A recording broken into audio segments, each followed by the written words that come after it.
Right, good afternoon. This is Business Action. Good afternoon, Ghana. And this is the news update with me, Dominic Nana Kwame Nansapra. Coming up is the headlines. President John Dramani Mahama declines to speak on a possible extradition of former finance minister.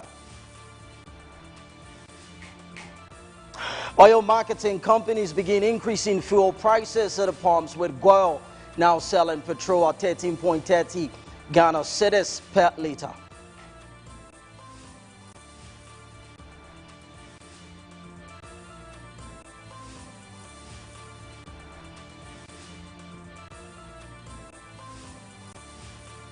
And now later on Good Afternoon Ghana, we will be looking at waste management in Ghana, as Accra has been named as part of 20 cities leading zero waste in the world. This and many other more coming your way in 30 minutes. Do stay, we'll be right back.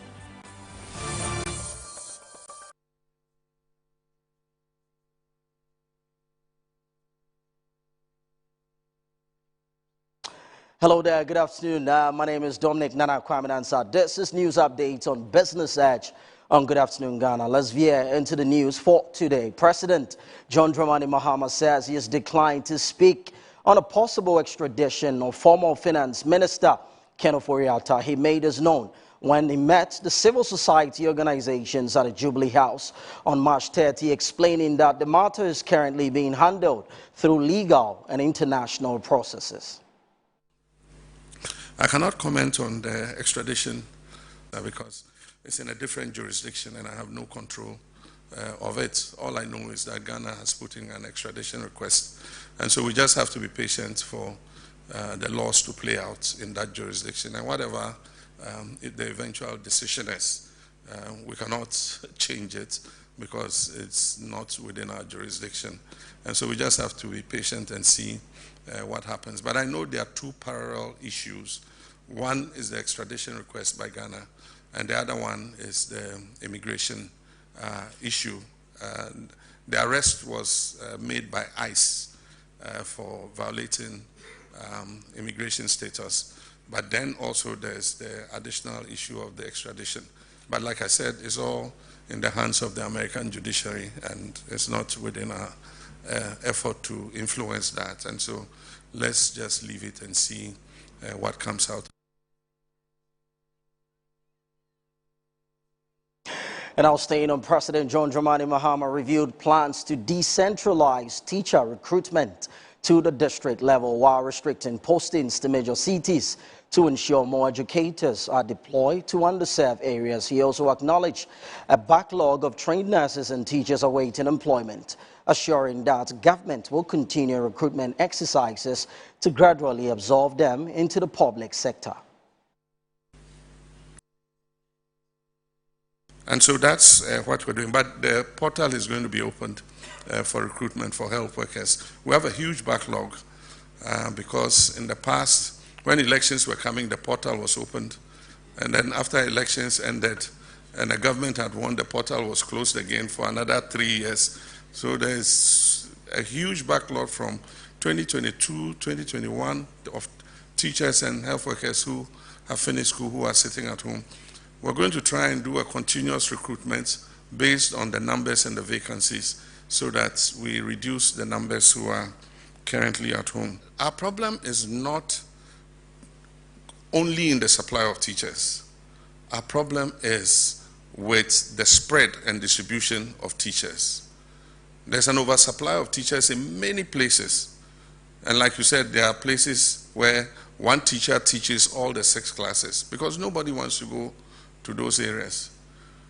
I'm sure many of us in our generation who came from Kandapa, like Susiachurensa Secondary School and all the villages, if teachers of those days refused to serve in the villages where we all came from and congregated in University of Ghana, I mean, people came from very remote villages, but it was dedicated teachers who went there to teach them, and they managed to come to university. Until we find a way of disaggregating the distribution of teachers, we'll continue to have a problem.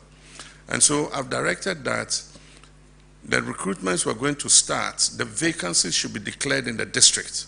We won't do that centralized posting. The districts will advertise, and so you must advertise to the district. Accra is closed, Kumasi is closed, Takoradi is closed. And so if you want to work as a teacher, you must find a district where there are vacancies to go and work. Because if we continue this, I mean, everybody will continue to go into the urban areas, and there will be no teachers in the rural areas. And so until we decentralize the recruitment, we'll continue to have this problem. So we're going to start with this batch of recruitment. We're going to declare the vacancies in the districts, and we would give the districts the quota to do the recruitments. And so if you are recruited at that district, you must work in that district. And our President John Dramani Mahama has renewed his pledge to tackle corruption. At a meeting with a civil society organization on March 30, the President stressed the need for stronger accountability. You see, if we were in an unconstitutional government and I had unlimited powers, all the people against whom allegations have been made, I'd have arrested them, put them in a sawam, and asked them to prove that they are innocent. But when you have the rule of law, they are innocent until proven guilty. And so when they go to court and they are granted bail, and you see them sitting in a restaurant eating, why is this person sitting here? This person must be in jail. But until the court proves them guilty, I cannot stop them from going to a restaurant. I cannot stop them from having a party because they are on bail. But the processes, and that's why Professor Mills says, the wheel of justice grinds slowly, but they grind fine. And so we must, if we are true Democrats and we believe in our Constitution, we must have the patience to go through the process. Investigations take time. And I tell people, better to investigate properly and take a well-prepared case to court than to be moved by the pressures of the public and saying, we want to hurry and build a docket that you go and the judge throws out. And so the Minister of Justice is under pressure. But he must build the cases thoroughly so that when he goes to court, he can get a conviction. And so we all must have patience for the process. And so when we say oral, of course, we didn't deceive ourselves that as soon as we come, we'll arrest everybody and put them in prison. We knew that it would go through the process. But you have to investigate every single case. And now the Ashanti Business Owners Association is calling for the immediate suspension of artificial intelligence system used for custom valuation and tariff classification at the Ghana's port, citing concerns over transparency, rising import duties, and potential risk to trade. The Ashanti Business Owners Association has urged the Ghana Revenue Authority's Customs Division and the Ministry of Finance to halt the full rollout of AI-driven customs valuation and classification systems, pending broader stakeholder consultations. In a press release dated March 31, 2026, the association acknowledged the importance of digital transformation, but warned that the current implementation raises significant operational, legal, and economic concerns. Central to its argument is the lack of transparency in the system, which it describes as a black box that makes it difficult for importers to understand how values and tariff classifications are determined. According to ABWA, this capacity undermines due process and threatens fair trade practices. The association further cautioned that the system could conflict with Ghana's obligations under international trade frameworks, particularly those of the World Trade Organizations, which emphasize predictability, advanced rulings, and expedited clearance. The group also raised concerns about reports of arbitrary and inflated valuations, noting that these are already driving up import duty cost and placing financial strain on businesses. It warned that without clear justification or standardized appeal mechanism, importers remain vulnerable to excessive charges. The association cautioned that it left unaddressed these challenges could increase the cost of doing business, distort pricing structures, and disrupt disrupt supply chain planning, ultimately eroding broader economic gains. As part of its recommendations, ABWA is calling for the publication of clear guidelines on how AI-generated values are derived, the establishment of a transparent dispute resolution mechanism, and the adoption of hybrid model where AI supports rather than replaces qualified custom officers. It also proposed piloting the system in controlled environments before any nationwide implementation.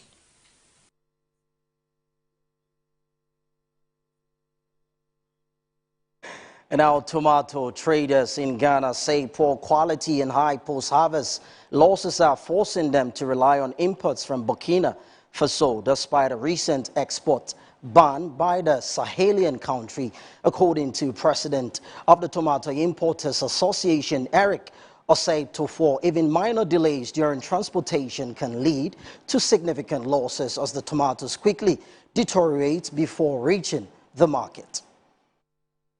According to Eric Osei-Tofor, tomatoes imported from Burkina Faso are more durable and commercially viable due to their longer shelf life. He noted that this difference in quality has influenced traders' preference over the years, with many opting for Burkina tomatoes despite the risk involved. The situation has now been worsened by Burkina Faso's decision to suspend fresh tomato exports to protect its local processing industry. The ban is expected to disrupt supply chains in Ghana and may lead to shortages and price increases in local markets. Additionally, traders facing growing security concerns along trade routes following reports of attacks in areas such as Titao, where some traders have reportedly been caught in crossfire. Despite the risk, traders say the durability and longer shelf life of Burkina Faso tomatoes continue to make them the preferred choice, raising concerns about the competitiveness of Ghana's local tomato industry. And now moving on to do some other stories, the Licensed Surveyors Association of Ghana has commissioned an ultra-modern office complex at Labone in the Greater Accra region to enhance its operation and contribute meaningfully to Ghana's growth. There is more in this report. The new LISAC house will serve as a hub for collaboration, learning and professional development, elevating the surveying profession and our contribution to the nation. Speaking at the commissioning of the house, the Deputy Executive Secretary at the Lands Commission, Raphael Hockey, called on the professionals to champion unity within the association. The Minister has given us the marching orders on two critical areas I want to talk about. That is decentralization and then digitization of land administration in this country. And that is even the more reason why we need a stronger partnership and a united front among the licensed surveyors. Because as we expand land administration services to the towns in the districts, we will need licensed surveyors to be there for us. LISAC President Dr. Samuel Labi Dako urged property owners to consult the right channels to reduce land litigation. We will be setting up offices in districts across the country, and then also we'll be looking at digitalization, because when we digitalize, that will also help in a way to decentralize, because if it's digital, you could sit anywhere in the world, not only in Ghana, you could sit anywhere in the world.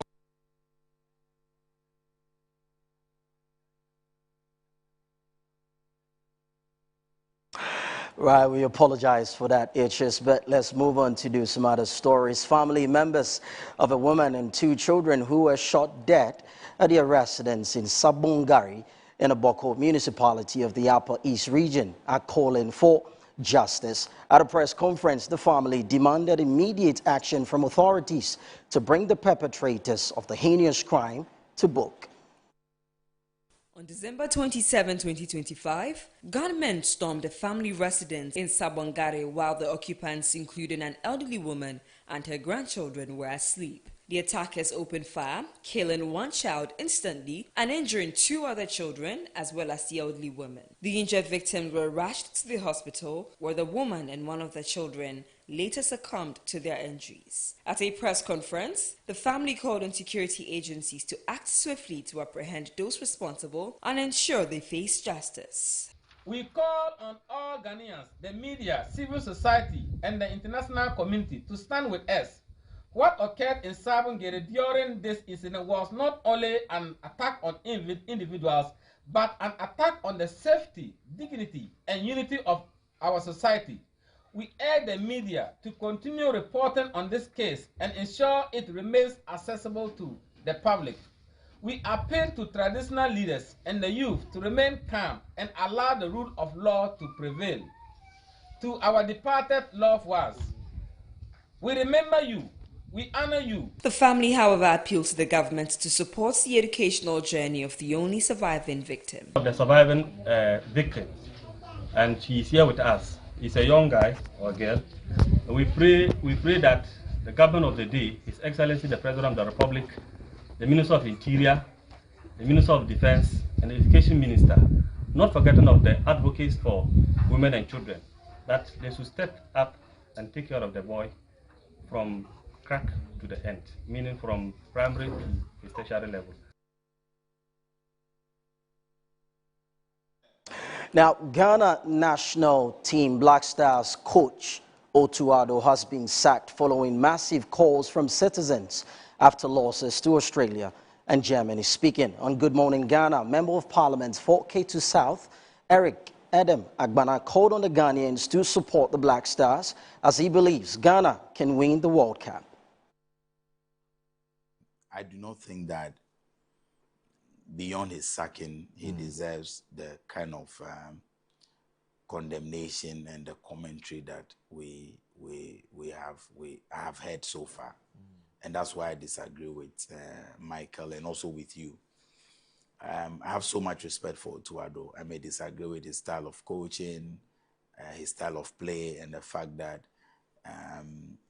I don't think that the Black Stars have done so well under him. But for the mere fact that we've qualified for the World Cup, even though he was not in charge of all the games and all of that, I think that, yes, we should wish him well. He's a Ghanaian. He's gone. We wish him well in his future. I believe that the GFA needs the support. The sports ministry needs the support, all the support that we can give them so that Ghana will perform. I have no doubt at all that for a country that has qualified for the World Cup, we are capable of getting a good coach to lead the team into the World Cup. I believe Black Stars will do well at the World Cup. We have always been a tournament team, and the spirit of the nation will support them. The coach has been sacked. Let's cease conversations about it. Let's focus on getting a good replacement. Okay. Beyond the replacement, all of us should support this team. I believe that if there is any African team, if there's any African country that can go as far as winning the World Cup, it will certainly be Ghana. And also staying on Good Morning Ghana, former Deputy CEO of PPA, Kwame Prempeh, stated that he's not surprised by the developments, further questioning why now and not earlier. I'm not surprised he's been sacked, but the timing is what is worrying. I mean, it should have been done long ago, but you wait till now. I mean, that is where I find it troubling, because we have now a very short window to find new people. And when the interesting thing about this is when a coach is sacked, it's not only him that leaves. Most of the time, he leaves with the entire technical team. True. Because the new person would also want to bring, his new technical team. Yeah. So it's not just the person Otuado, but the entire technical team has now been moved. Now we are going to bring in a new team, who might have their different philosophy, different ideas, about coaching and about football. Yeah. And I think the time is too short for them to instill their philosophy into the players. Right. And that is where my concern is. But as for his performance, I think we all know, all Ghanaians know that he has been, not performing up to par, up to expectation. But why now? Why not earlier?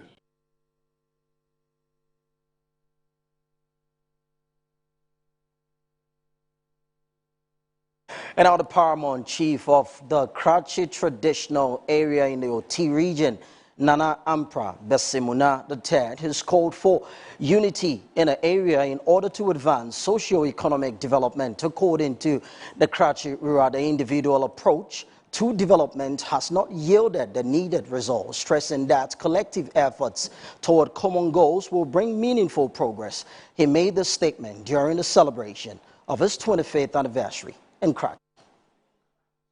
Nana Impra Besimuna III, known in private life as Joe Impra, served in the Ghana Police Service for 33 years in various capacities. He rose to the rank of Commissioner of Police and served as Commandant of the Police College. He was also known for combining his role at the Police College with his duties as Commissioner in charge of Technical and General Services at the Police Headquarters. After his retirement from active service, he was installed at Krachiwura in 2001 to succeed his predecessor. The 25th anniversary celebration themed 25 years of transformational leadership, a call to revive our heritage and rebuild our alliances, attracted prominent traditional leaders. It was also attended by a high-powered government delegation led by Vice President Professor Nana Kwajuman, UT Regional Minister, and other regional and constituency executives. The event was marked by a colorful display of traditional attire, drumming, and cultural performances from various ethnic groups across the country. In his welcome address, the Krachiwura reiterated his call for unity beyond political demarcations to drive development. I'm now calling on them that we should forget about the political boundaries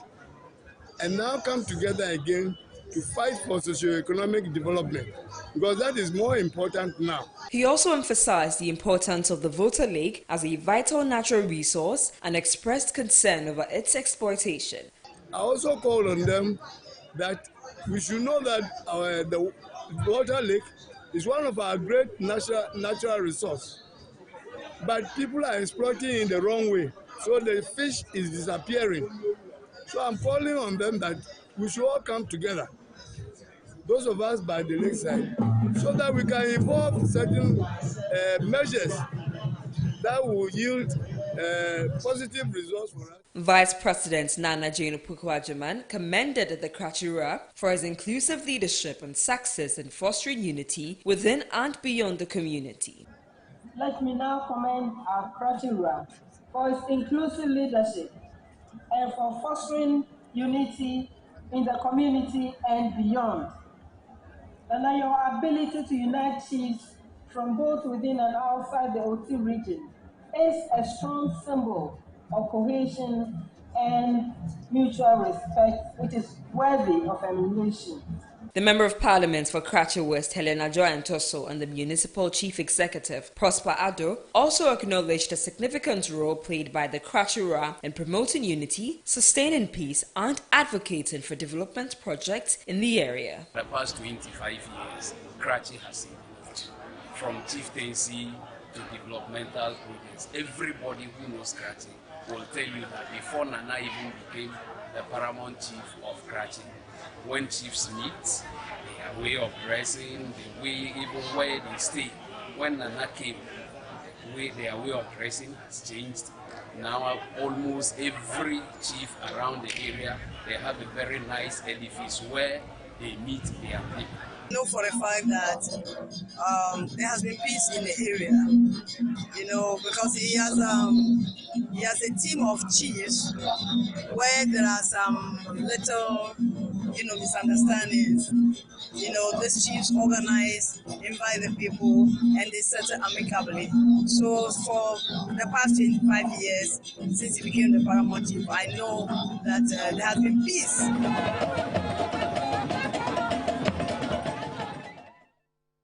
Surely are we going to help the Krachiwura to support and promote unity in the OT region. Now, veering into some fuel and oil stories, oil marketing companies have begun increasing, says within a statement. There's more in this report. The price adjustments come despite the official pricing window set for April 1 to April 15th under Ghana's price deregulation policy. The hikes are largely influenced by a new minimum price floor announced by the National Petroleum Authority, which requires all OMCs to comply with the revised baseline prices for petroleum products. Under the new directive, petrol cannot be sold below 13.30 Ghana cedis per litre, while diesel has a minimum price of 17.10 Ghana cedis per litre. Other industry players have also begun reviewing their prices. Star Oil, for instance, has increased petrol prices to 13.49 Ghana cedis per litre and diesel to 17.97 Ghana cedis per litre. The MPA explained that the price floors are part of efforts to regulate the market and ensure stability within the petroleum downstream sector. However, the development is expected to place additional pressure on consumers and businesses as transport costs and the general cost of living are likely to rise. With the enforcement of the new price floors, industry watchers anticipate that all OMCs will align their pump prices upward in the coming days.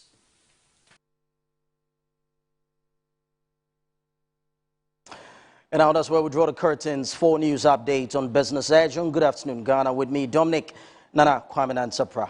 We'll take a short breather. We'll be back.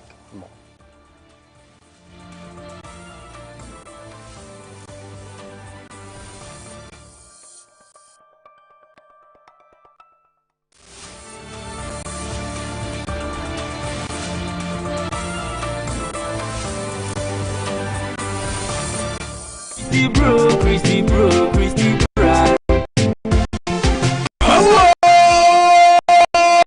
Oh, Minia, Miss Afi, Kibo, Bema is an strong cookra. Jack, the or Kibo village or Bommy market, any more pay. Near shit, I could call quite Papa Bia, what Kibo 100% natural spices. I am so cool. Unia, Neasashi, Kibo Gary mixer, any anino, Asamuma, Abribia, any debia, or Easter Imu, Kibo village, any Metro TV Jollof Cook Festival, Eddie Adriano, Bremo life, or market anymore. Ye very no, ye best as well, Philippine. Kaise, Afi, ye Kibo 100% natural spices, and a Kibo Gary soakings, and ye the best she is the Adjeni, a better life, or Kibo village, or Bobby market anymore. Debiarada, any beer. Let's say every 2nd April to 6th April. Don't miss out. Kibo Village, keep the culture, live the moment.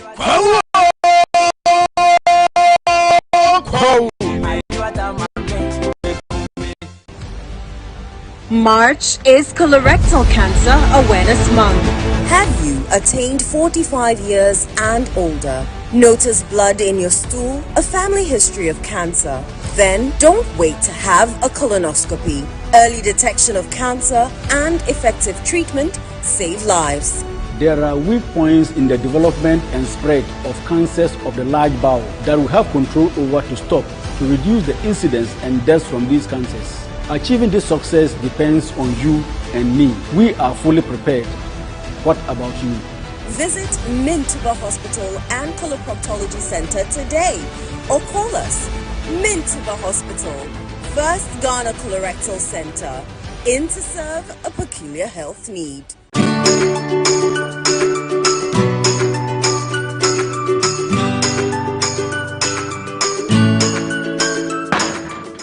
Hey, Banty, why you there? What lie tell I today go give me my money. Oh, my guy, what's up? Oba unze me dinna dede baby. Scano ASA 500 cedis per. Ah.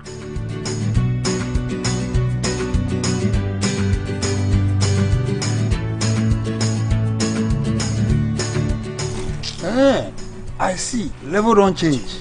But you show me the way. But there's some sorry Amanua. Talk to babe. Here is Ghana dinero. Huh? Cash. Yes, cash. Let me show you the easy way to make money with One Shot. Visit the WannaOwn website at wannaown.us. Sign up with your phone number and get ready to play. Select games on the homepage and then select One Shot Game. Deposit to make an entry, then pick a number from 0 to 99. If your number comes up, you win a cool 500 cedis. Hey, so it'll be easy like that. Just like that. So I'll go buy my dream car. Por supuesto. Just visit wannaown.us and win some cool cash prizes. It's Bemi. Boom! WannaOwn. You be too much. Play responsibly. Gaming can be addictive. Accredited and endorsed by the Gaming Commission of Ghana. When nations rise, it begins with bold conversations. When economies grow, it is driven by partnership. This April, Ghana's business and policy leaders converge at the Kwewu Business Forum 2026, the nation's premier platform for investment, enterprise, and economic transformation. With special guest of honor, His Excellency President John Dramani Mahama, joining captains of industry, financial institutions, investors, and entrepreneurs. The Kwewu Business Forum is more than just an event. It is a call to action. And so let us work together to build a Ghana that is competitive, productive, and inclusive, and a Ghana that creates opportunities for all. Come, let's engage in high-level dialogue, explore industry exhibitions, build powerful networks, and unlock real opportunities from finance and insurance to manufacturing, agribusiness, SMEs, and innovation. This is where it all happens.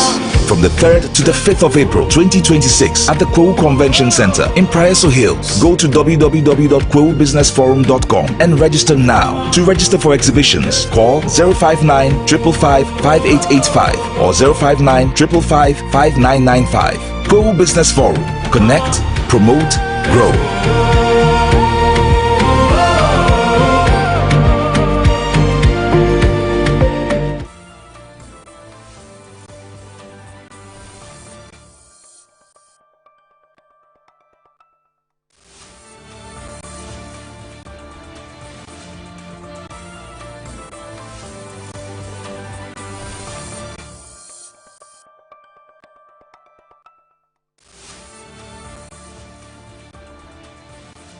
Hello there, good afternoon and welcome to Good Afternoon Ghana here on Metro Television. Today is the last day of the month of March, and we're grateful to the Lord for seeing us through to this particular day. My name is Desmond Okrekodanso, and we're on till 2 p.m. Well, we're going to be discussing a couple of issues here on the table, and we're live on Facebook at Metro TV Ghana, also on DSTV channel 277.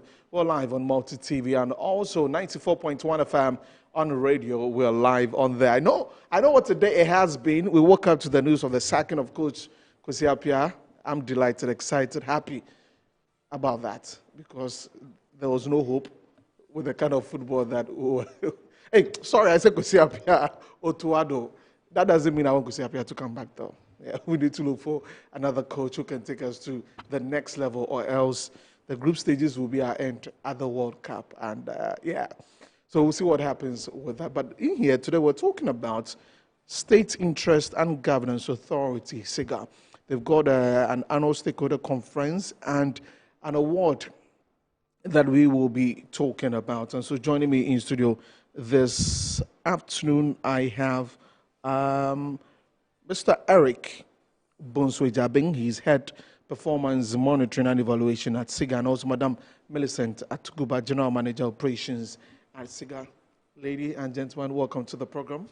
Thank you, Desmond. Yes, I hope you did you watch the game yesterday? No, I didn't. You're not following the Black Stars like that? Not so much in the recent years. Okay, right. Then, Madam Millicent, then for you. I'm not a football fan. Okay, then we'll just leave it at that. So let's talk about SIGA. I know that a week ago, so there was a meeting. There was a conference where state CEOs of agencies came together, where discussed some of the things that the president wants to see from these CEOs. But let me begin with you. When we talk about SIGA, maybe people are now getting to hear about it. What's the state? I need to get the full State meaning. Interest and Governance Authority. Governance Authority, SIGA. What do you do? Thank you, Desmond, and for Metro for having us this afternoon. SIGA stands for the State Interest and Governance Authority. And it was established in 2019 by Act 990. What we are mandated to do is to administer the interest of the states across all specified entities. So the specified entities are the SOEs, they are the joint ventures, and they are the other state entities that are categorized under our specified entities. So we administer the interest of the state. What it means is that we ensure compliance. We also administer profitability initiatives across the entities so that they benefit and deliver good service for the good people of Ghana. SIGA is also responsible for monitoring the assets of the nation in line with what the Ministry of Finance and the Act determines for us. Right. Yes. Then talking about monitoring, let me bring Mr. Jabing in. You are the head of monitoring. How do you do the monitoring? Well, thank you very much. So, as Madam rightly said, part of our mandate is to ensure what we call the adherence to the annual performance contract, which is a function of law. Now, all specified entities are mandated to sign annual performance contracts with the state, represented by SIGA, and with the support of the Minister for Finance and other sector ministers. So in the contract are performance indicators and targets that the state agrees with these specified entities. And our job is to monitor and ensure adherence to the targets that have been set in the performance contract. So as part of our monitoring, we undertake what we call the desktop monitoring and also the on-site visit. With the desktop monitoring, we receive periodic reports from the entities and we analyze to ensure whether the progress is in tandem with the expectation and provide feedback to correct any deviation. And then on periodic basis, we go there to sit face-to-face with them and also have face-to-face conversations. And for projects that have been initiated, we move onto the field to really visually see the projects, have conversations to assure ourselves that these projects are being executed within the scope, the cost, and also the schedule. And so these are some of the things that we do as part of our monitoring. Okay. Listen, there's this notion that when it comes to government work, when it comes to the leadership of our state agencies and all of these companies that the state owns, there's a bit of, what's the word? I'm trying to be very careful with the word I'll use. That maybe some things wouldn't happen if it were a private business. What we call Abenjuma. How have we tried in the past to make sure that that is not the situation on the ground? So Eric will come in with the performance bit that helps with it. But just to give a sense of what it is. Sitting at SIGA, what we want to do is to ensure that our state enterprises make profits. So from the water we drink to the electricity that we enjoy based on service delivery, we are also interested in how they can pay dividend to the states through the consolidated fund. When they do, everyone is happy, right? So if we do not have metrics and we do not have the support to monitor the entities in order for them to give us that kind of service delivery, then everyone sits down and says that it's not my job to do that. The other thing before Eric comes in is that we have what we call the AGIPA reports. We shall come to that, and then the state ownership reports. When these reports are compiled, what we do is to tease out the problematic areas that we see are revealed in these state entities, and then recommend solutions, for example, in the area of training, so that you bridge the gap of losses for those state entities and to ensure that there's maximum and efficient service delivery for them. Right. So, Eric, you talk about the performance now. As Madam rightly said, you know that the Abanjuma syndrome has been in existence, and it is a function of over 6 decades of problem. Right. You know, with the advent of SOEs in our country from Osajifo, Dr. Kwame Nkrumah's days, the purpose of the SOEs were to be the front runners and the anchors of national development. And so they were more of corporations, right? And so at that time, the word profit did not really seem to exist because their purpose of existence was to support the national development agenda.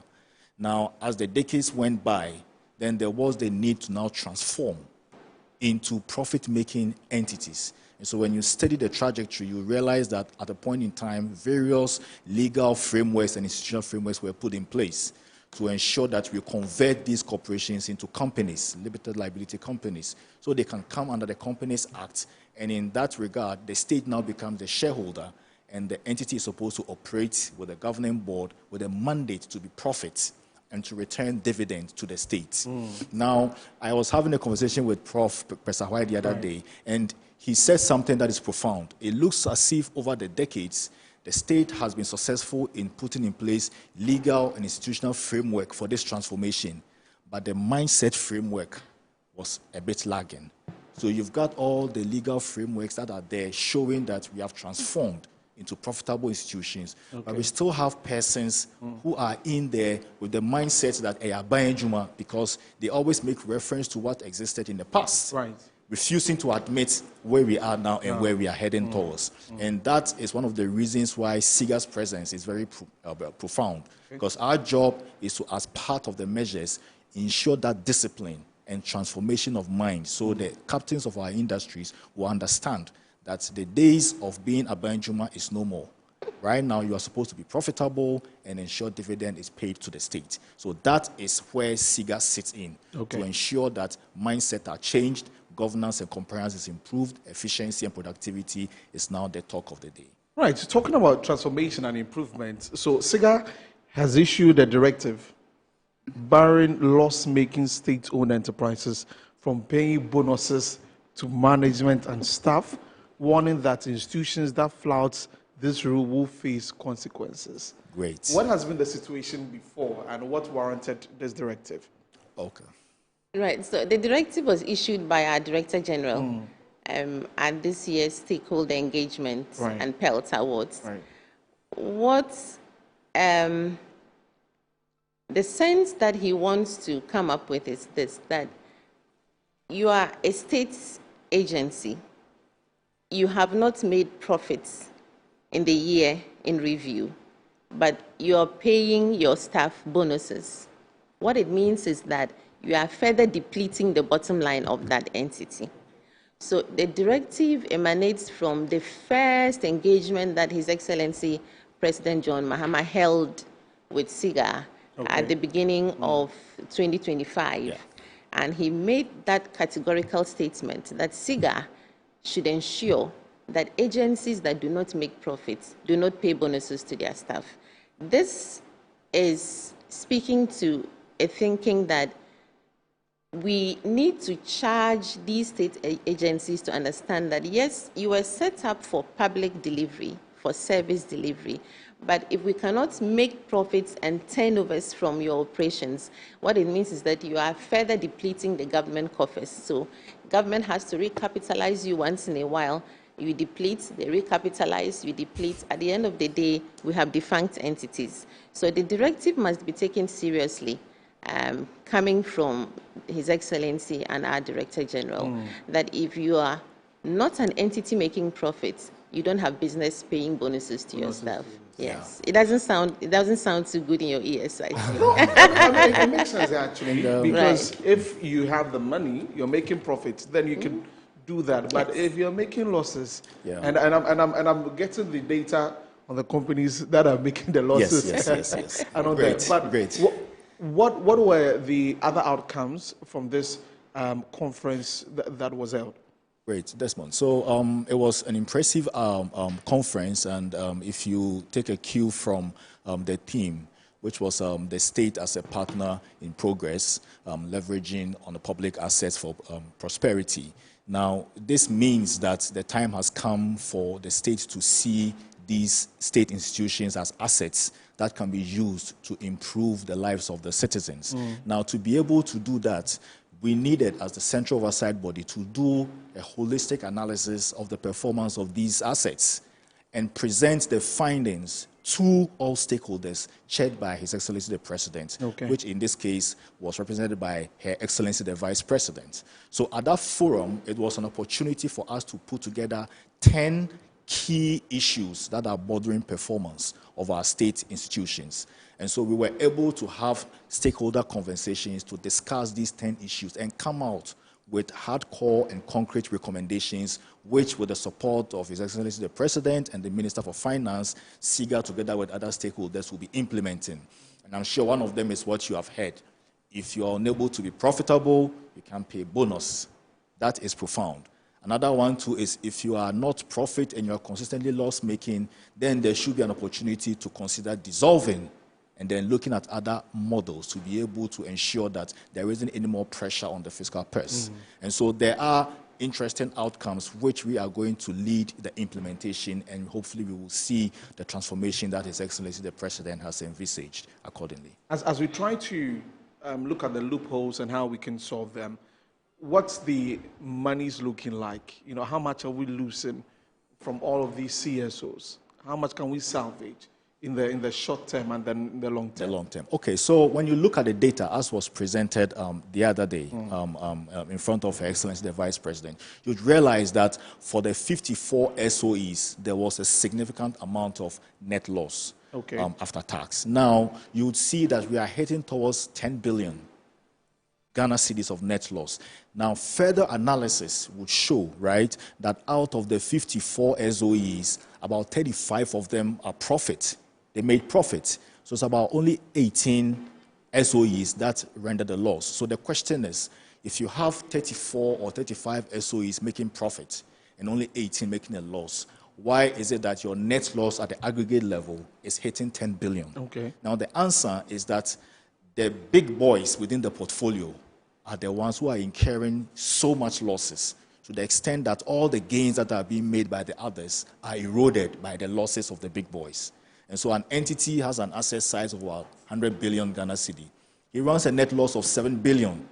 All the profits that will be made by all the other SOEs will be eroded when you aggregate at the top. So that is what we have seen. And we have managed to drill down to the specific SOEs who need to be taken care of in a special way. And we believe that when those SOEs are taken care of, their effect will trickle down on the entire portfolio. And critical among them is high indebtedness and high cost of operations. Extreme cost, operational cost is high, and so you will see that the cost recovery ratio for most of our SOEs, especially in the energy sector, are a bit high, and so we need to find ways and means of managing that. You also realize that the interest payment is also extremely high. It means the cost of contracting loans to run their businesses and run projects is extremely high.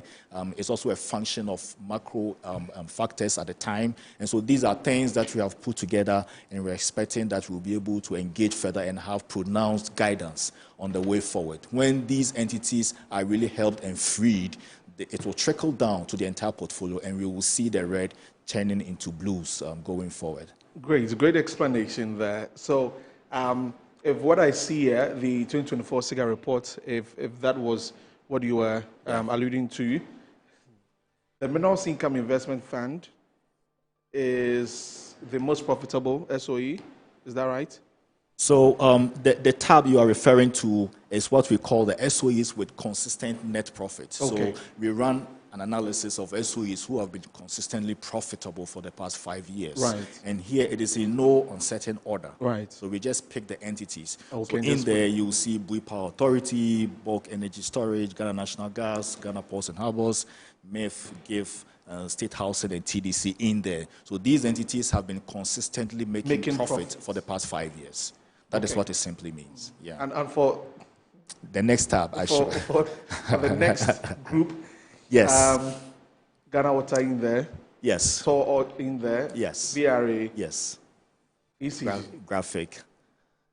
And of course, you should know. I mean, these are matters that we don't even need to discuss. Yes. I mean, they are there for the public, and these are entities who weigh significant impact on the portfolio with respect to their size and then their mandate. And so it is important that we take a critical look. I mean, you cannot say you are going to dissolve Ghana Water Company because it is not making profit. Because when you dissolve Ghana Water, you shorten the water supply across the country, significant part of the country.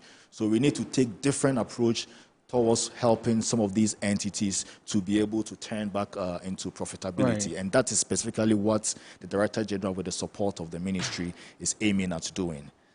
Let's talk about the reforms, madam, because we've seen that the analysis of those who are making the profits, those who are making the losses. What have we identified from both sides, and how are we solving the issue practically? So the issues identified are varied. Okay. You see that for about 4 dimensional areas that we have. We have the performance bit, you have also the project bit this year, you have innovation. So there are various categories that these entities are assessed on. Okay. And Eric did a very good job in his department with the PELT Awards, because then he looked at the weighted score of the entity. Because we have a 360-degree system, you don't just have the measurement of an award in a specific area. So you have an entity probably doing well in innovation, but when you come to profitability, it's ranked low. Okay. So the guidelines and metrics, Eric will take us through that. But to answer your question, what we do to help these entities is one that emanates from the AGIPA, the Annual Governance Institutional Performance Assessment Reports, and the State Ownership Reports, ISOR. These are 2 flagship reports that are produced by SIGA annually. Now, these reports determine the focus of SIGA at every given point. So you see that an entity is lagging in probably innovation, okay? And if that emanates from the AGIPA or the SOR report, you have profit and non-profit reports, right? Then we move in, and once you identify that, you find a way of professing solutions to it. If it has to do with training, we organize that. If we see that there are governance infractions, we move in to resolve that, because SIGA has oversight for governance in all specified entities as well. But the award process is rigorous, is transparent, and is fair. And Eric will add some more to it. Okay. Right. So that's about the PELT. The PELT. Yeah. I'd want us to hold on, and I'll get to that. All right. Now, we've been told that these SOEs are to make the accounts. It's a directive that they should put it out so that you can track what is being done. Great. So I think over the years, one of the problems of the SOE space has been non-compliance to submission of audited financial statements. They've not been doing it. Yeah. So in the absence of the financial statement, the state is blinded from seeing what the entity has been performing, because the audited financial statement by law is the document that provides an account of the entity's performance. And that account, as prepared by the entity, is also audited by an external auditor, right. and an opinion is given. So that gives the state the comfort to rely on the document as the true state of affairs of the entity. It hasn't been done before. Was not being done. It was not being done. Now, when you look at the analysis that we did, we provided a certain trajectory where from 2016, when the first state ownership report was done, it was about 18 SOEs that were able to prepare annual financial statements. Right up to the 2024, which you are referring to, 152. And the critical place was when SIGA came in 2019, that we began to work with all other state entities to help and support the SOEs to prepare. Now, some of them had competency issues. We've got people who are there as financial directors, but they couldn't really have the competence to prepare these reports. So we've got to go in there and provide support and assistance. We also had situations of late appointment of auditors. Okay. So entities, their financial draft account is ready, but auditors have not been appointed, auditors have not gone in, entrance has not started. So these are the little teething issues that SIGA went in. And then we began to clean the space up. And gradually we are seeing the results, moving up to 152 financial statements. And that is why we are able to now tell the president and the state that this is the state of the portfolio, and this is what we need to do. So we have seen significant improvement in compliance, but we still need to push for more. Okay. Where we are looking forward now is the timely compliance, because there's one thing submitting it and another submitting it in time. The law requires that on or before February 28th, the draft financial statements of all entities must be submitted. And on or before April 30th, the draft audited financial statement must be submitted. As of February 28th, when the president gave the instructions for SIGA to do the counts, we had about 105 of our entities submitting unaudited financial statements to SIGA.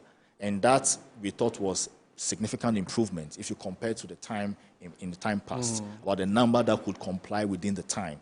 From February up till now, a lot of them have come in. So we are now tracking the April 30th deadline, where the external auditors would have finished their work and signed off. And when those ones come in, then SIGA will now do the holistic evaluation and assessment of the entity's performance for 2025. So the PFM cycle, like Madam said, is always in 3 ways. At all material times, we are evaluating prior year, or we are monitoring current year, or we are preparing for the ensuing year. That is the nature of the work. And so these financial statements are very critical. And that is why they are at the heart of our performance contract indicators. And it's quite interesting to know. I mean, as we talk about competency, I'm asking myself, for a state-owned enterprise, and if you're a financial director there, and you're not able to put these together, as you mentioned, then why are you there? Yeah, I mean, those are some of the issues that eventually, when the whole environment is now reset, right, we'll begin to see performers and those who are just there as liabilities. Because Public Service Commission, together with SIGA and other agencies, are now moving towards what we call linking remuneration with performance. Right. And the pilot has started. SIGA offered to be part of the entities to start the pilot phase. 18 SOEs are doing the pilot. And so we are heading towards that stage where we'll be able to link performance with productivity. And that will expose all those who are a liability and separate them from the good performers. Right. So we just joined us. We're having a very, very important conversation, the State Interest and Governance Authority, and what the outcomes were at the annual stakeholder conference. And we're going to talk about the PELT Award. I think I like this idea of the PELT Award, so that the public would know which state-owned enterprise is doing good and all of that. So, Madam, PELT Public Enterprises League Table. Yes. Tell me about that. So this is a competitive initiative by SIGA. What it seeks to do is to ensure good competition amongst our state entities. And there's a framework through which the award scheme goes through. It is pure scientific and transparent. Okay. What it is that once you have the league table out and entities who deserve awards, remember they are non-financial awards, okay? So when the league table is released by, Eric is the one who works on the league table. And as a matter of fact, the Director General and myself at EXCO, we saw the entities that were taking awards for the first time few days to the PELT Awards. So it's a non-intrusive venture that he undertakes to ensure that entities are well aligned with national priorities, and then they perform in line with what their operational directions are. The fear is that if we do not have a non-incentive or non-financial awards for the entities, what's the deal even doing the right thing and for SIGA to have oversight on? But the rigor in which the PELT Awards goes through is what I'd like Eric to take up. Okay. Thank you. So, like Madam said, it is a non-pecuniary tool, and the objective is to instill a healthy competition among our specified entities. So, the first criteria for an entity to be assessed under the league table is that the entity must sign onto the performance contract. Okay. The reason is that when you sign onto the performance contract, you have KPIs that you are bound. And these KPIs are judged on a 5-point scoring scale, with 5 as unacceptable, with 1 as unacceptable, and 5 as astounding. Do they choose whether they want to join or they are supposed to? They are supposed to join. Okay. Now, you would realize that in time past, SIGA is just 5 years old, and so SIGA is gradually working towards bringing everybody on board. Okay. So we are gradually getting to that place where everybody comes on board. And so when we do the analysis, we do the ranking, and we're able to determine, and awards are grouped into 2. As Madam said, the state-owned enterprises are commercially oriented. So for them, profitability is at the heart of their measurement. Okay. And for the other state entities, who are the authorities, the commissions, the agencies, they are not set for profit. So we look out for efficiency and productivity, how well they are serving their public policy mandate.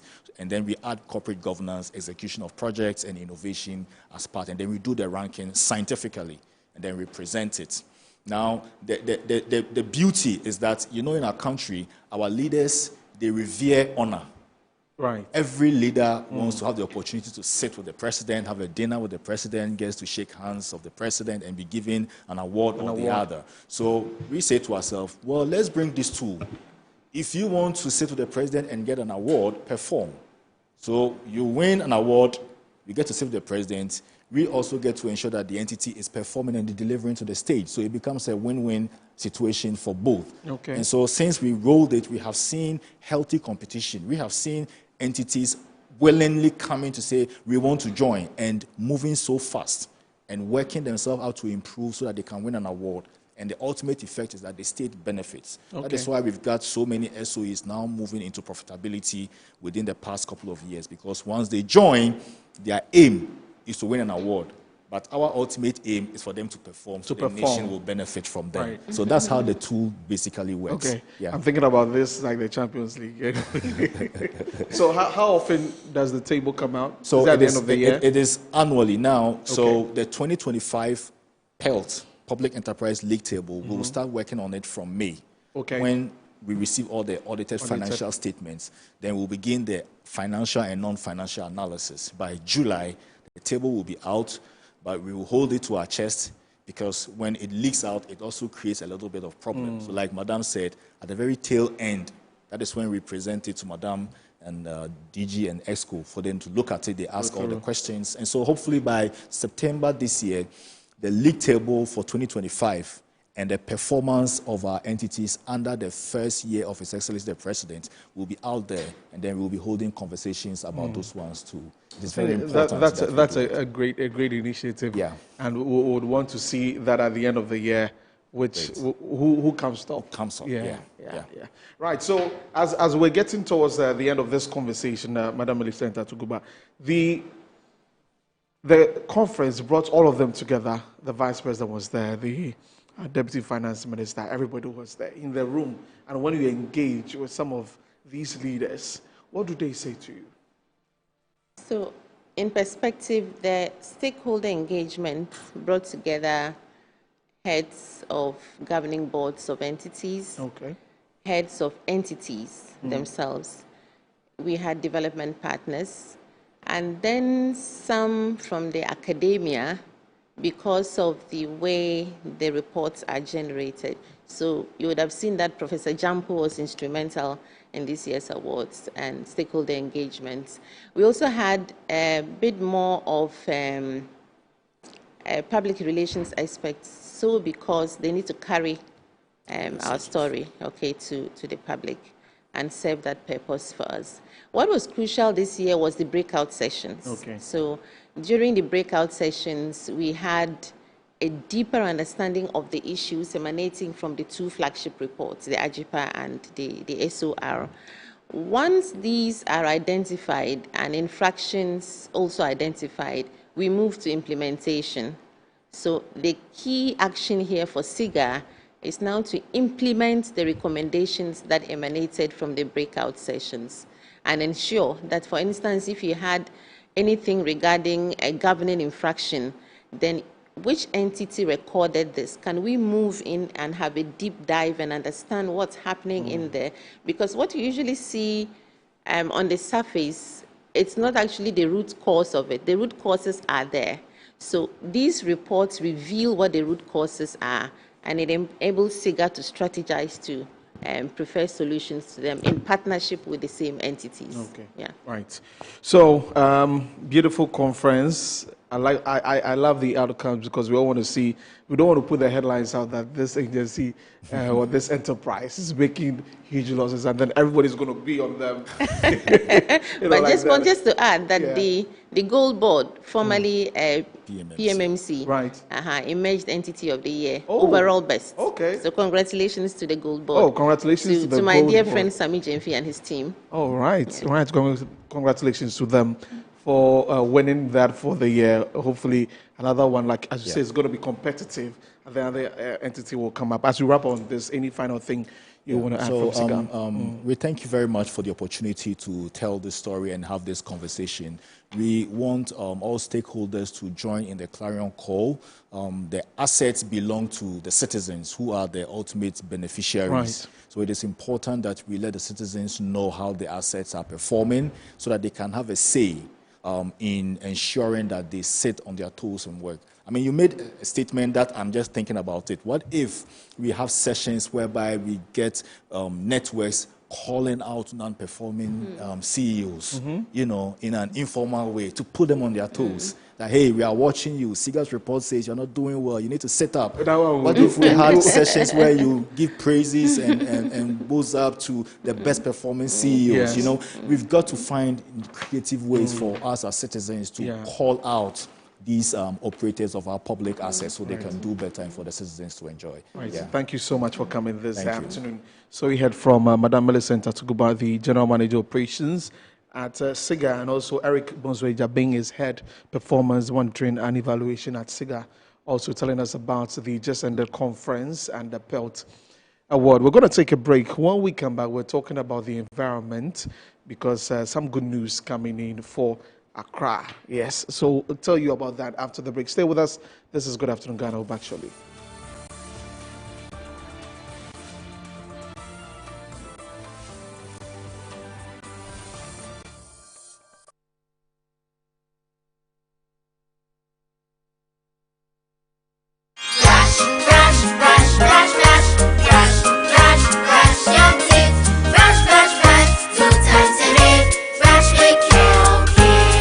Hello, my friends. My name is Kelkit Toothpaste. Wow. I was made to be gentle on your gum, but protected. I will protect your teeth from cavity, make your teeth whiter, stronger, keep your mouth fresh all day. And best of all, I'm strawberry flavored. So put on a smile and try me. That's amazing. Just try me. That's my job. If you say so, jump on my brush. Makes your teeth stronger, chicky whiter, chicky stronger. Yay! You did it! I'm glad you like your new toothpaste. Don't forget to brush both day and night. Kelkits, happy smile.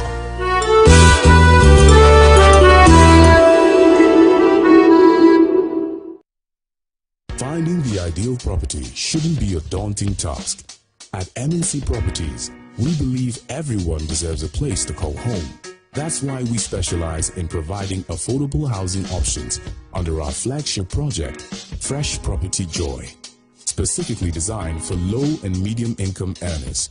Our range of customizable homes includes 2- and 3-bedroom standard and executive options, all meticulously crafted using innovative interlocking brick technology. We understand the importance of simplicity and convenience in the acquisition process. That's why we have designed our procedures to be straightforward and hassle-free, offering flexible payment options tailored to your individual needs. In addition to our affordable homes, we proudly offer litigation-free lands for sale in vibrant and upscale communities that present the perfect opportunity to build your dream home. We are committed to making affordable housing a reality, providing you with the joy of owning a home that meets your budgets and aspirations. Whether you're looking to buy, rent, or invest, we've got you covered. Our service team is ready to assist you on 030-255-1917. MNC Properties, choice of class. Hey, Unia, new release in Yana. Kay gum. A bitino was me new release. Me can no access fitemu hono. And na Tabotech Garages Limited. Akwafa besiesi amana aye nitia. Obiase ya ka amuru no. Accident car no na. Tabotech Garages Limited. Amana se jina ni naso sa no. Me se wo. Wo mo akwafa broni fita engineer efra brochiraba. And wo check cars no. Na wo hunu ba bi a fault kro wo. And ho spare parts so wo de hye. Afenesi road. And so ho charges kakra bi o. Tabotech Garages Limited. Wo ye general servicing. Ebini engine overhauling, engine tuning, oven spraying, general electrical works, air condition installation work, BM, upholstery, gearbox, make a day. Tabotech Garages Limited. Apart from sir, car that wotimi ato, and now our trauma one was higher importation of cars and whose spare parts. If la butcheba, woko car mawa, a free. Ace, also what you call Tabotech Garages Limited. Our La Paz Malam Road. After by yard traffic light. Wah. Bibiania for 0206. 48 1793 and now 0542 96 1111. Website tabotechghana.com. Tabotech Garages Limited. Hey, kaya will be a benyan. Tabotech Garages Limited. Your car beauty and the power boosters.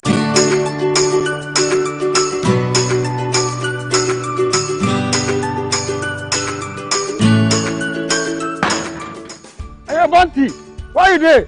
Well, lie, today go give me my money. Oh, my guy, what's up? Oba unze me din na dede bebe. Scano saying 500 cedis per. Ah.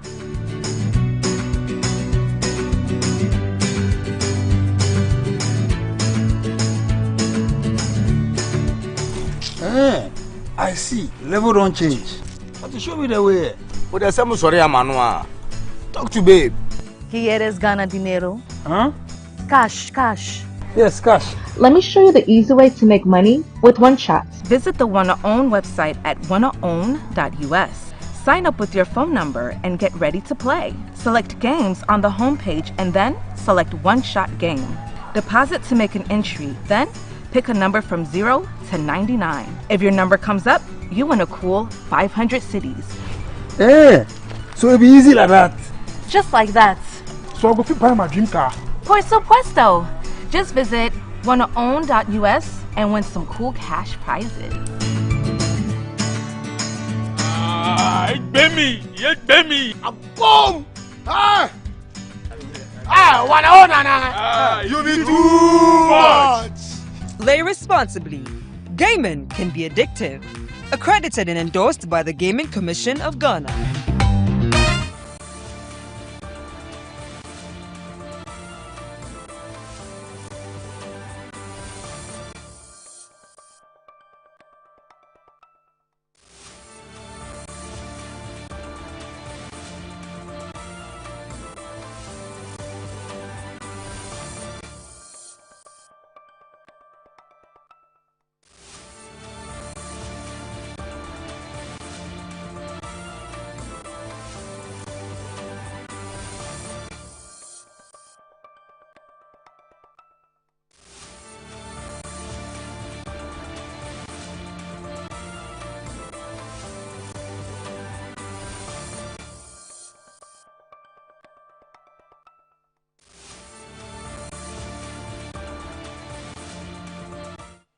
Right, welcome back from the break. This is Good Afternoon Ghana on the Metro TV with me, Desmond Okrekuda, as well live on Facebook, Metro TV Ghana, also on DSTV, channel 277, Multi TV, we're live on there, and also 94.1 FM on the radio. You definitely can join us live on there. We're going to talk about the environment now, waste management, and something good for us because the UN Advisory Board has named Accra as part of 20 cities leading zero waste. Yes, so that's something good that we need to talk about. And of course, you know that in all of this that we do, Zoom Lion is a key stakeholder in this. And so we would be talking to the Corporation Communications and Corporate Affairs Director for Zoom Lion Ghana, Madam Emma Adjoa Apia Osedia. She joins me in studio. And also on Zoom, Awula Sewa, coordinator for Eco-Conscious Citizens, also joins us via Zoom. So let me begin with you, Madam Osei. Dear, welcome to the program. Yes, and I'm excited about this. I want to know more, and especially from the quarters of Zoom Lion, what you're doing about this. So many thanks for joining us. And Awula Sewa is via Zoom. Hello, Awula Sewa. Hello?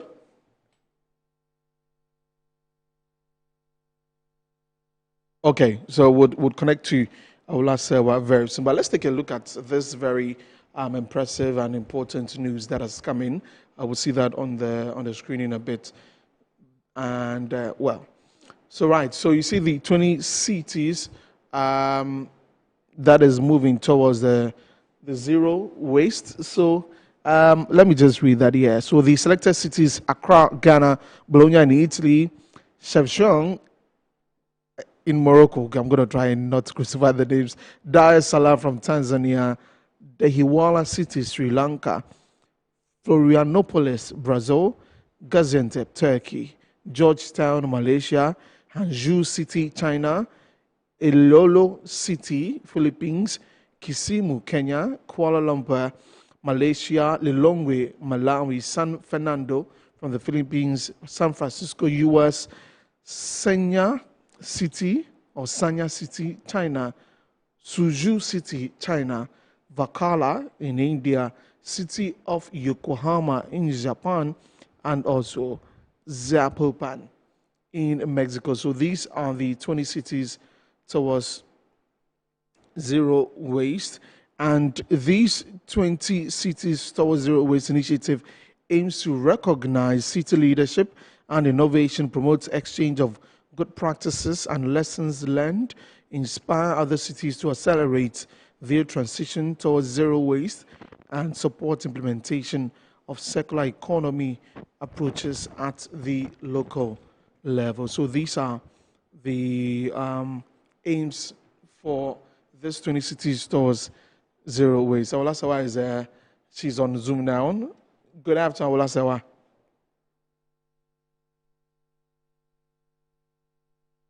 Hello?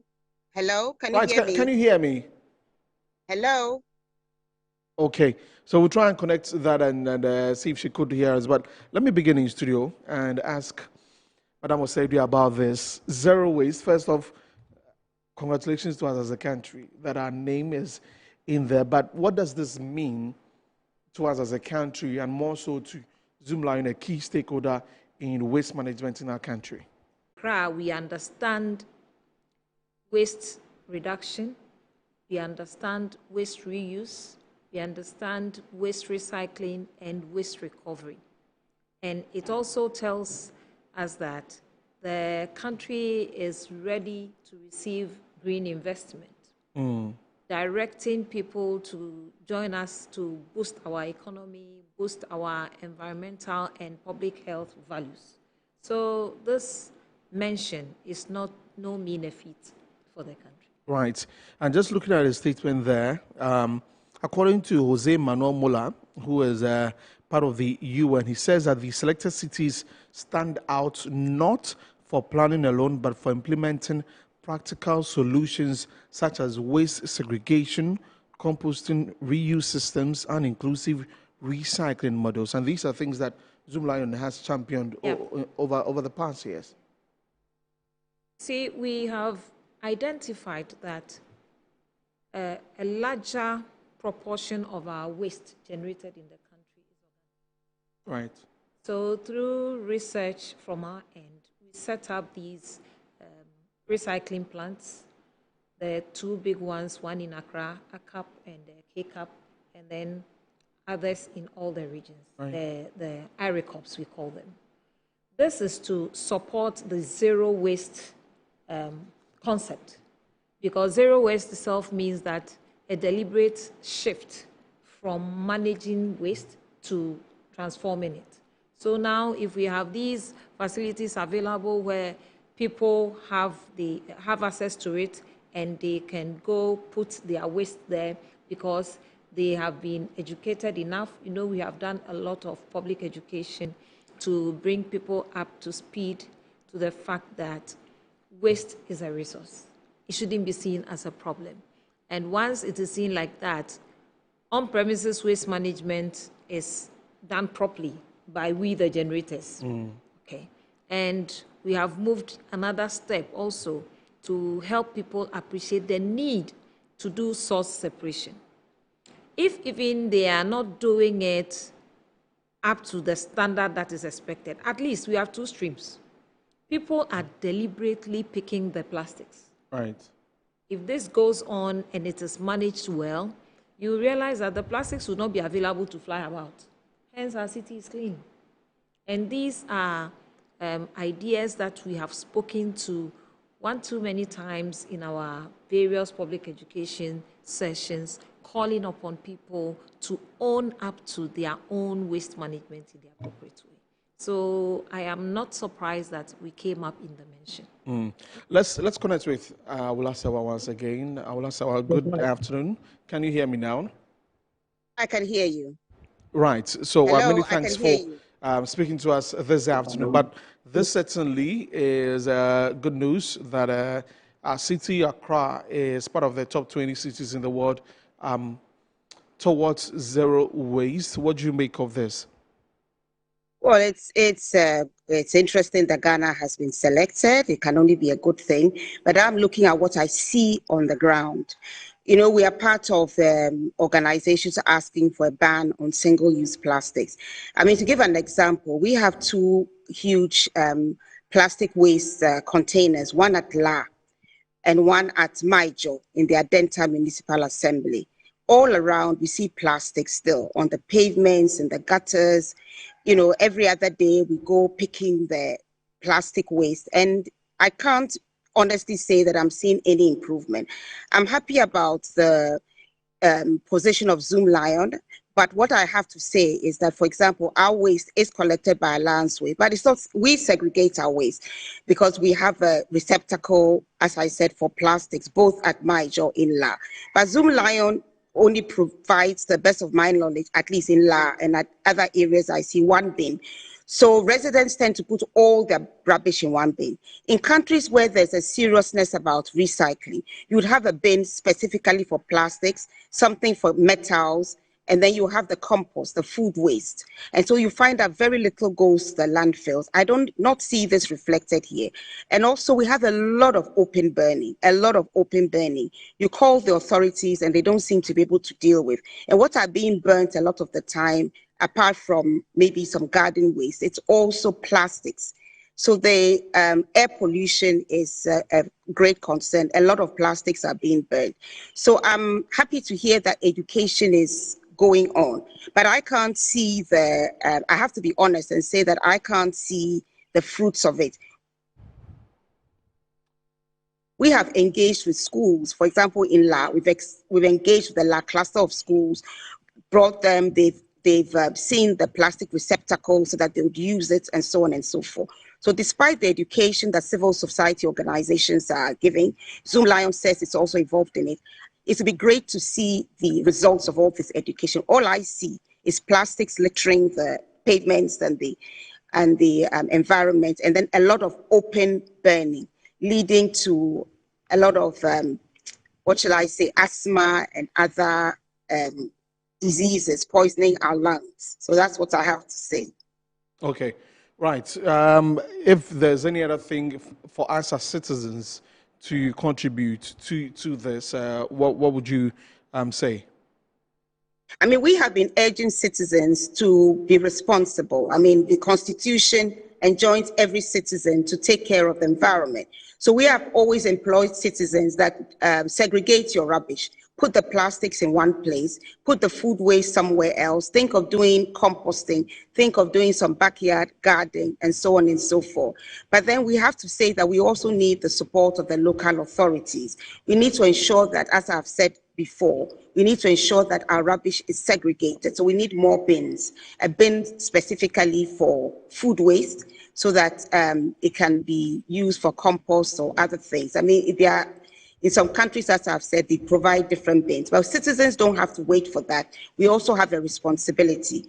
But I'm urging the authority, when it comes to open burning, to do something about it. We are being poisoned, and the World Health Organization tells us that more than 30,000 Ghanaians die annually as a consequence of air pollution, and lots of it is from open burning. So I urge every single citizen to discharge their civic responsibility, but we also need the duty bearers to do the job they are mandated to do. Right, Aulasawa, thank you very much for And joining I us. encourage, and let me just add by saying that we have the 3 R's. We must reduce, reuse, and recycle. But there's also R for refuse. So for example, we refuse to take plastic bags. So when we go shopping, we take our own carrier bags, which are degradable, and we are asking shops to sell degradable bags. And we are asking every person listening to this program, when you're going shopping, take a degradable bag with you and refuse to take plastic bags, because at the end of the day, the plastic bags are ending up in our gutters, choking them, leading to floods, and also on the pavement. So remember, reduce, reuse, recycle, and refuse. In our parents' days, they didn't use plastic bags. Plastic bags are fairly new. When they were going to the market, when they were going shopping, they weren't prepared. We can do better. Thank you very much. Thank you very much for speaking to us. Aulasawa is coordinator, Eco-Conscious Citizens. Right, so we're back into the Emma Joa PLC, DI's Communications and Corporate Affairs Director for Zoom Lion Ghana, and she is with us here in studio. Right, so the conversation about the bin, Emma, the bins that we give out to Ghanaians to be able to do all of that. How has that project been? Because Zoomline has been doing a lot of that. Yeah. Desmond, when we started introducing the waste bins to people, we had to make it free, because at the time it was difficult to convince people to own a receptacle, which was self-funded. And so we did it for free from 2008 up to somewhere 2000. Right. And we introduced the sale of it with some sort of subsidy, because at the time we had realized that it had become prestigious to own a bin. And one thing that we need to know is waste management, and moving forward, waste transformation is highly capital intensive. And funding for waste management has to be continuous, and if I would say regular, you see. So until that happens, companies may not be able to afford to give bins to people. We should be responsible to know that we want to segregate our waste, and for that matter, we need to get receptacles. We have done our best by educating people, pointing to them the need to segregate the waste. And sometimes I use the low-hanging fruits that you may have other spent bags in your house, cement bags, other plastic bags that you're not using. You could use them as a receptacle for the sachet water bags that we are drinking, we drink from, and keep them in. This way, you are doing the waste transformation intentionally. You can identify people who want them and buy them for whatever project they use them for. Others are aggregators. They move around and buy those that you have collected, and they sell. So it's not as if you don't have a bin and you keep them in another form of receptacle, it's going to stay there forever. People will come and get them. Right. But as we move forward, we will have to own it and get the bins for those things until government comes in to give us the support that we require. But as you do this and embark on these education sessions, do we understand, as the people, do we understand what the segregation is about? From where I sit, we do series of public education. Okay. And in these sessions, we share with our listeners the need to take plastics out of our waste that goes to the landfill, because it takes forever to decompose or never does. And I went to a village and they told me that the effect of the plastic, they are seeing it on their produce from the farm. Really? Because farmers go to the farm with sachet water. And when they are done, they do not manage it properly. They just trash them wherever they leave them. And it has an effect on the produce that comes out from the farm. So let's say you take 2 sachet bags, sachets to the farm every day, and you do 4 times in a week. So by the end of the week, you would have deposited how many of the sachets in the farm? Multiply that by a month and by a year. So in no time, it would have had a tremendous effect on the land, and it will be causing something else that we cannot describe. It is the same with those who go to fish. They also go with sachet water, and it has a very devastating effect on our blue space. Looking at our city as Accra, and as has been nominated, and sometimes we move around town and everybody says, oh, we're waiting for Zoom Lion to come and do it. And when Zoom Lion is done and comes for the refuse and go, you see that they come for it there again. And then it keeps going. Everybody is waiting on Zoom Lion to be able to do that. And then you do it, and then you come back. The whole place is messed up. You can clear a huge refuse at a certain, place. And then by the time you come back, another set of refuse dumped there, just like that. How do you go by that? What was the challenge with that? It was terrible. There was a time we placed signages at unauthorized places where we saw that people did crude dumping. That was when the crude dumping increased. That was it where they was did as it if more. we had called them that we have noticed you dump here, so come and dump. Dumping of refuse is prohibited here. Then Zoom Lion, the next morning you get tons of waste. Refuse there. And I am not happy about this because talking about waste management and good governance, government provides policy direction. Right. Contractors also come in with innovation and initiatives such as what we have done, the composting, the HiRecords, the public cleansing that we used to do. Then you and I, the generators, we have a part to play in the good governance of waste management.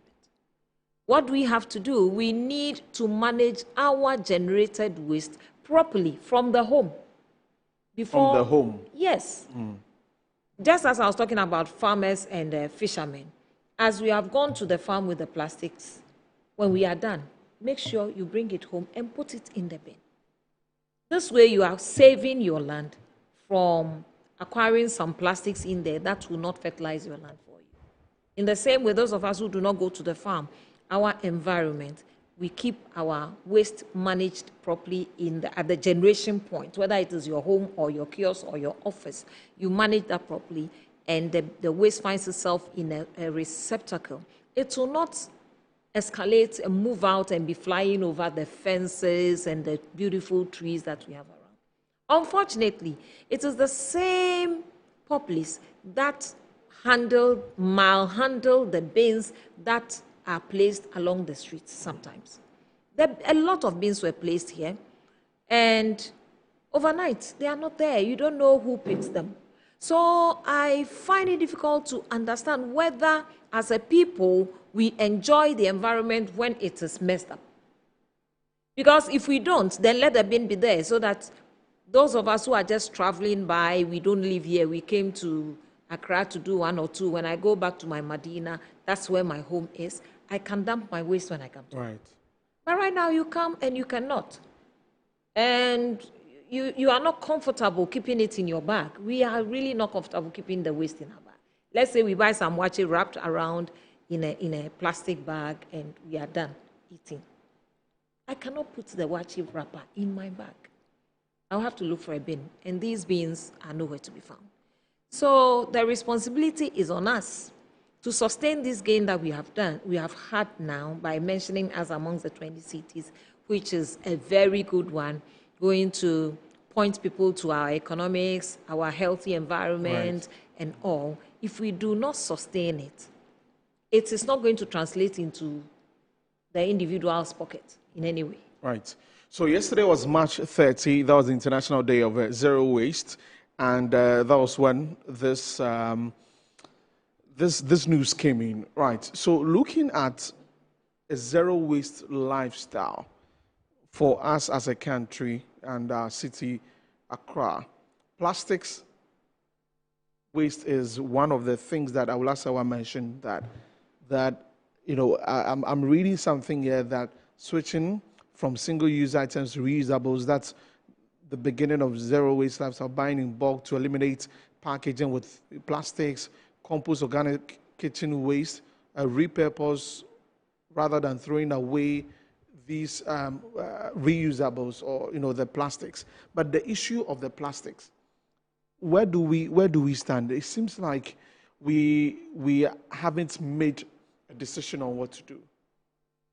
That's when you are right, because at the beginning of last year, I think I heard that styrofoams were going to be banned. Yeah, it was in the news. Yes, I heard that, but I have not seen any significant move towards that one, left alone to talk about the other forms of plastics. So it is something that we all have to put our hands on deck and be intentional, because the concept of zero waste is more about being intentional, deliberately shifting from managing the waste to transforming the waste. And I tell you, when it comes to the transformation, our forebears did that a lot. I remember the time that we used to go to the hospital with empty bottles from home to get our medication dispensed for us, unfortunately. So you were not going to throw your bottles away. So now that by God's grace, we have moved many steps ahead in dispensing medication in pharmacy, we can do other things with those bottles that we have. We can do a lot of things. Today, people have placed value on plastic bottles and they fetch them. Where I live, there's an old lady. Every morning, she has her bag behind her, moving around, fetching the plastics bottles. And she makes a living out of that. So if we can look at that critically, it will help. People who are doing small-scale recycling, upcycling, are also doing a lot with these waste. But you see, the plastics are light. They do not form the greater percentage of our total waste characteristic. They do not. They do not. They do not come to, say, 20%. It's around 15, 17% of our total waste that we generate. But because of the way it can fly about, it is very visible to everybody and it creates a nuisance. That is why we call on the generators, those of us who generate the waste, and the corporate bodies that use them as their packaging, to pay a serious attention to this and make sure we drive an action towards the elimination of these things after we have used them. Right. So if you just tuned in, we're talking about the announcement by the UN Advisory Board, Ghana being a part of the 20 cities across the world, moving towards zero waste. And we're engaging a key stakeholder, Zoom Lion Ghana Limited, on what they've been doing so far. You know what? When I walk through town, this is not just for the cameras and because I'm sitting here, but I'm one of those persons that I keep everything in my pocket, in my bag, till I get home. And sometimes you see how some Ghanaians, it's crazy. It's crazy. You're in traffic. You see the mates just pick things in the trotro and just dump them on the street. Somewhere you're walking around circle, and so a trader just picks everything, throws it onto the street. It's raining and you're having people dump waste into the drains for it to move, and the attitudinal bit of it from us as Ghanaians, I don't know how well we can do that, change that. But I see that we're targeting the kids also to be able to learn from the schools, understand what zero waste is, understand where we want to get to as a country, and then eventually when they grow up with it, maybe they could make that change we're looking for. You're right. You see, with zero waste at the heart of communities and at the heart of waste management companies, from where I sit, it lines our public education themes throughout. So we are telling you that own your waste generation. Make sure you reduce the waste that you generate. Make sure you find uses for some of the waste in your home. That way, you are reducing the volume that you generate, and if you have a bin, it will not be full too quickly for you to be bothered about how it is conveyed or carted out from your home. We also want this to sync with the people because we love our children. And when they come back from school, children also believe heavily in their teachers. Right. So when they come, they're like, Mommy, teacher said this, teacher said that. And that child has been conscientized in school to be the environmental police in his or her house. So he or she is watching you. When you leave the water sachet somewhere that is not correct, your child will remind you. And you feel uncomfortable for that little chap to prompt you that you should stop. That is why we went into Zoom Kids clubs, and we have moved forward into the teacher universities, the College of Education, because they are coming out to teach the children, and we are pushing the agenda with them. So once they understand it, they can inculcate that into the children through the lessons that they are doing. You can add environment to every and any topic you're teaching. I've got two questions to ask. One is about how government and the Ministry of Energy and Green Transition, of course, the Environment Ministry, all can help with this as we move towards this. But talking about you talked about IRECOP, ACAP, and all of these recycling plants that's under the Jospon Group. Speak to us about the daily work and what has been done already, what we should know about recycling from you. All right, so picking it from the government bit, I said earlier that waste management in all forms is capital intensive. And it is a shared responsibility. So as government gives us the policy direction, they also, as part of the policy, fashion out ways and means funds can come together for this waste to be managed. And part of it is the PPP arrangements that governments do. It's not only in Ghana. That they engage companies that have a wherewithal to start, do the project, and then once they are done collecting all these fees and taxes and all, they can reimburse the customer, the contractor. If that is done and done well, and the monies are paid to the contractors on time, then their schedules can run.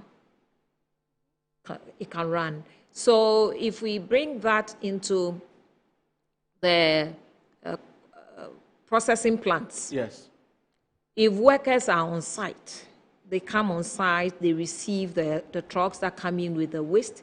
Because of the way we package our waste from the generation points, a lot of things go into one pack of waste that comes. So they do the sorting, and this is a bit more mechanized, not fully manpower. So the wind selection is happening, the magnetic selection is happening, and at a point, the humans also come in to sort things out so we can get clean, organic. But because we have jumbled everything together, it will not be that clean. It has to go through other processes. It will take a lot of time to be able to do that. And it will make make the cost of the product that comes out as the compost a bit on the high side. But these are some of the implications of we not doing the source separation. So if government would come in and grab that and run with the policies and make sure that all the parties involved are playing the parts that they have to play for source separation to happen, that would have been very, very, very good. So from there, when the sorting happens, the plastics in different forms and their categories are baled like that, so that those that have uses in Ghana, they are pelletized and we give them to the off-takers. We have a company in the Jospon Group that produces plastic items, and they use a lot of these plastic pellets from our factory. They add a bit of veggie material. They produce their plastic products like the bins, like the chairs, bowls that we use in the kitchen and all. Then those that do not have uses here, they are exported to off-takers elsewhere that we find them. Then the compost is also there to support the agrarian community. So that can be a walk through the park with you. Right.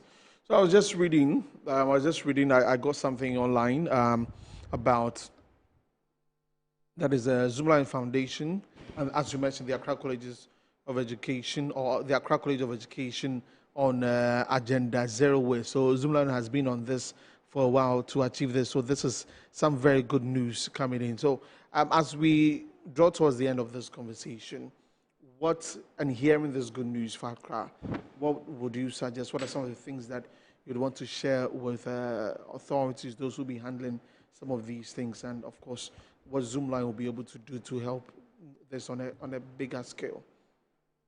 Okay, so we all love to see clean communities. Right. And clean communities thrive on being responsible.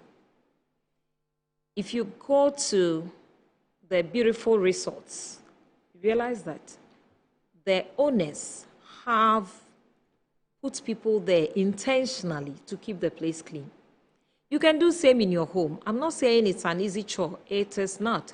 But once you are intentional, you are deliberate about everything you are doing in the house.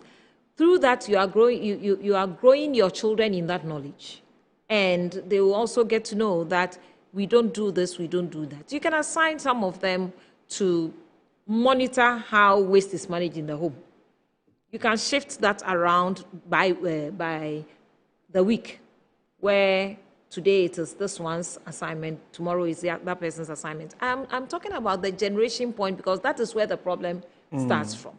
Unfortunately, we have accommodation issues also. So you find out that in the areas, say the slums, where they do not have properly structured buildings, they generate their waste and they do not bother to find receptacles to put them in. Right. Sometimes when they are leaving home, they carry them along and dump them where they find necessary. Yeah, any space available, they just drop it there. They put it there. So these slums are established in assemblies. So if we can also pay attention to them and support them with the education, because we can do the education as long as we are able to. But if we do it in a sustained manner, then it will enter the people that we are targeting, and we'll be able to sort ourselves out and find ourselves in a very clean community. And also doing this, I believe that the mindset will shift towards positivity. Because if you have a clean environment, taking ill frequently becomes almost zero. Yes. And by that, the money that you would have spent on medication, if even you decide you will not go to the health facility and you do other things, whatever it is, you're going to buy something. You'd have kept that money on you for a positive benefit. So let us love our communities. Let us try and get a mindset shift. And then let us also, as government, pay attention and be intentional about some of the things that we proclaim and do them frequently. Right. Anything coming up from the quarters of Zoomlion? Any activity, anything that you share with us before we wrap up? Oh, we at Zoomlion are still encouraging people to manage their own premises waste appropriately. Okay. You are the generator. If you do not generate the waste will not come. But once we are humans, everywhere there are human beings, there is waste.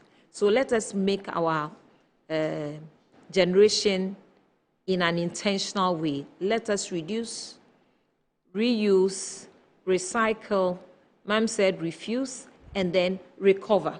Yes. You can get all the R's that you want and put them in the environmental management and it will work. And we are going ahead to support with all the energy that we have, because what is in our forte is to get the country clean, green, and healthy. So that is what is up on our sleeves. And now that we have entered the rainy season, I will encourage everyone to refrain from dumping our waste into the drains. In fact, the drains do not carry solids. They carry water. So get a receptacle, find the waste management company that works around your area, give your waste to them, and pay the appropriate amount they ask you to pay so that the companies can run. The way you emphasize on the pay, the appropriate amount. Because we run on fuel.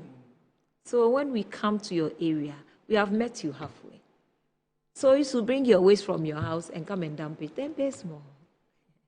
Thank you very much for joining us this afternoon as we talk about Accra and this good news that has come to us from the UN Advisory Board. And so you heard from Madam Emma Adjoa-Pionseh, Communications and Corporate Affairs Director for Zoom Lion Ghana Limited. Thank you so much for coming. Wish you the Thank you, Desmond. very best. So on that note, this will wrap up the show for today. Many thanks for joining us on Good Afternoon Ghana. Welcome to you live from our studios here at North Region Accra, live on Facebook, Metro TV Ghana, DSTV channel 277, also on the multi-TV digital box at 94.1 FM. And also log on to our website, www.metrotvonline.com, for more stories. My name is Desmond Okrekudan. So have a good afternoon. Enjoy the rest of our programs. Bye.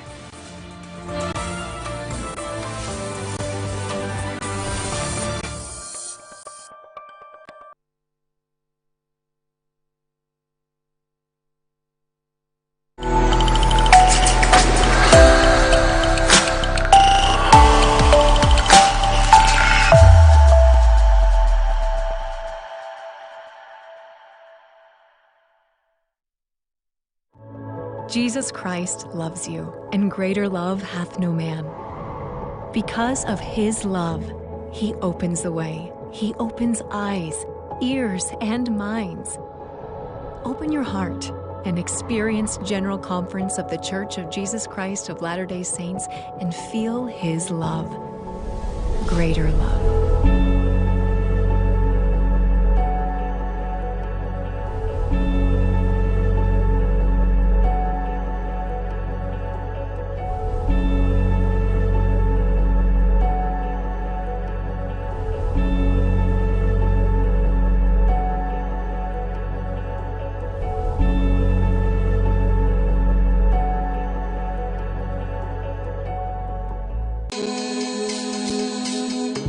The Nkranza Traditional Council, in collaboration with Nkranzaman Progressive Forum, presents the outdooring and grand coronation of the Oman Hene Nana Kwame Bafo IV and Oman Hema Nanaya Sapoma III of the Nkranza Traditional Area.